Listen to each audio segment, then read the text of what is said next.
جن لوگوں میں یہ چار عادتیں ہوں گی ان کا دماغ کمزور ہو جائے گا، بقول حضرت علی رضی اللہ تعالی عنہما۔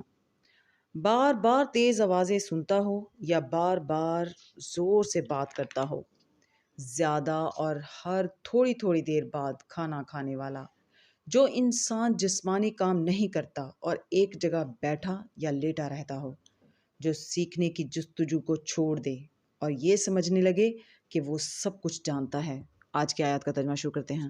پناہ مانگتی ہوں اللہ کی شیطان مردود سے۔ شروع اللہ کا نام لے کر جو بڑا مہربان نہایت رحم والا ہے۔ اور زمین پر کوئی چلنے پھرنے والا نہیں مگر اس کا رزق اللہ کے ذمہ ہے۔ وہ جہاں رہتا ہے اسے بھی جانتا ہے اور جہاں سونپا جاتا ہے اسے بھی۔ یہ سب کچھ کتاب روشن میں لکھا ہوا ہے۔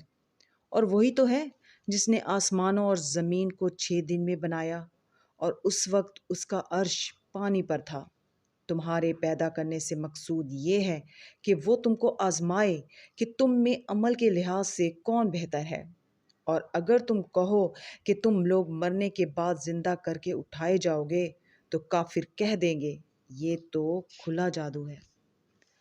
اور اگر ایک مدت معین تک ہم ان سے عذاب روک دیں تو کہیں گے کہ کون سی چیز عذاب کو روکے ہوئے ہے۔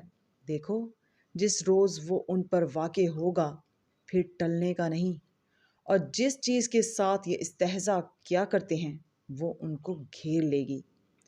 اور اگر ہم انسان کو اپنے پاس سے نعمت بخشیں پھر اس سے اس کو چھین لیں تو نا امید اور ناشکرا ہو جاتا ہے۔ اور اگر تکلیف پہنچنے کے بعد آسائش کا مزہ چکھائیں تو خوش ہو کر کہتا ہے کہ آہا سب سختیاں مجھ سے دور ہو گئیں۔ بے شک وہ خوشیاں منانے والا اور فخر کرنے والا ہے۔ صدق اللہ العظیم۔